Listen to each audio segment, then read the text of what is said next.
The motive in this Buddhist story revolves around self-reliance, inner strength, and the power of solitude. It emphasizes that to achieve true success in life, one must cultivate the ability to stand alone, face challenges independently, and not rely on others for support or validation. Stay calm and attract everything towards yourself. How to do this? Today, we will learn through a Buddhist story. So let's begin the story, viewers, in a small village. There was a Buddha who had established his ashram and lived there. His fame spread far and wide, reaching even the nearby villages because his way of imparting knowledge was quite different from others. Initially, he taught his disciples through discourses. And after that, he asked them to practice meditation and apply it in their daily lives. Friends, once a king visited the ashram with his son. The king requested Buddha to accept his son as a disciple in the ashram. Smiling, Buddha said, "From today, your son's entire responsibility is mine." After this, the king departed from there. Buddha then spoke to the king's son and explained, "Here, children from both rich and poor families come from far and wide. But if you think of yourself as superior to others, you will not be able to absorb meditation. If you want to grasp meditation, you must first see yourself as ordinary, just like everyone else. This is the first step in absorbing meditation." After saying this, Buddha introduced the boy to all the other disciples. However, the children had seen the king leave, so they all realized that this boy was the king's son. Because of this, all the children in the ashram became attracted to the king's son. When Buddha was walking with the king's son, the boy suddenly started crying because he was only 12 years old, and at that age, his father had left him and gone away. This pain was too much for the boy to bear. He couldn't understand that his father had left him with Buddha for his own good. Seeing him cry, Buddha said, "Son, I will not try to console you. It's possible that today I may wipe your tears, but tomorrow you will find yourself alone again. Remember, in life, a person comes into this world alone and leaves alone." With these words, Buddha took the boy back to the ashram. The boy began to feel calm because there was a serene peace reflected in Buddha's eyes. Later, as evening fell, the king's son went to the dining hall for the evening meal. There, all the other disciples started approaching him. Everyone knew that he was the king's son, and they thought that if they befriended him, it would be very beneficial for them. With this thought in mind, most of the disciples surrounded him. However, there were a few children who understood the importance of being alone, who did not believe in pretense. Instead of going near the king's son, they focused entirely on their food and ate in solitude. A few days later, the king's son had befriended most of the children in the ashram. Now, he spent most of his time with them, wandering around the ashram. After all, he was the son of a king, raised in luxury. In the palace, he had many servants and maids around him. In the ashram, being surrounded by his friends became his new routine. It wasn't that Buddha was unaware of what was happening, but Buddha wanted to teach him meditation in a different way. One day, Buddha took the disciple to a high peak. Upon reaching the top, Buddha said to him, "Your meditation is almost complete, but you need to spend one last night here. After that, by tomorrow evening, I will take you back to your royal palace." Hearing this, the boy became very happy, thinking, "Now I will return to my palace, and once again, my servants and maids will be with me." The disciple then asked Buddha, "Why are you asking me to stay here on this peak tonight? What final meditation will I gain from this? Smiling, Buddha replied, you will have to hide behind the rock here. Every night, a falcon comes here. You must observe the falcon very carefully, paying attention to all its movements. After you watch the falcon, if the next day you can tell me all the qualities of the falcon, I will send you back to your palace. And yes, before dawn arrives, you must also pay attention to something else. A shepherd comes here with his sheep and goats. Observe the goats closely and pay attention to their activities too. With this, Buddha left the place.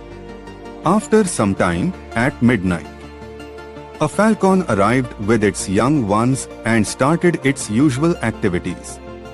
The king's son watched the falcon's movements carefully throughout the night. Then, in the morning, when the shepherd came with his flock of sheep and goats, the boy witnessed an extraordinary sight.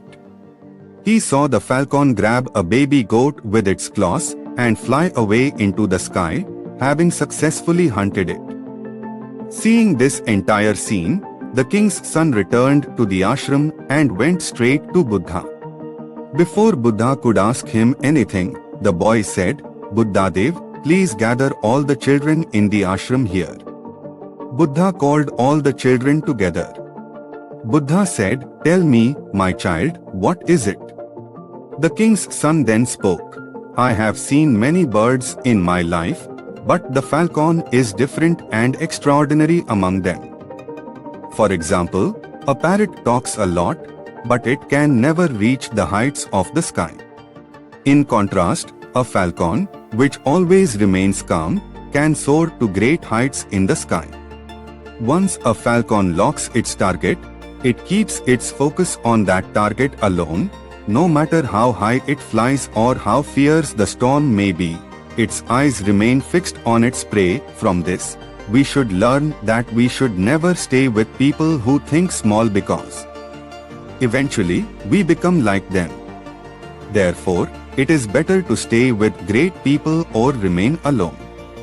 When we are alone, we can truly understand our strengths and weaknesses.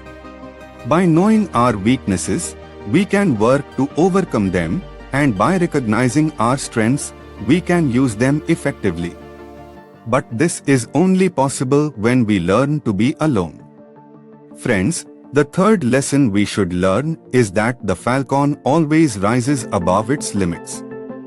When a storm comes, every bird rushes back to its nest, but the falcon is the only bird that crosses its limits and flies above the storm, into the clouds. It keeps flying upward until the storm calms down. The falcon can rise above its limits because it doesn't fear problems, instead, it faces them with a positive outlook. In the same way, no matter how many obstacles come into our lives, we should face them with courage. The fourth lesson is that we should learn from the falcon's habits.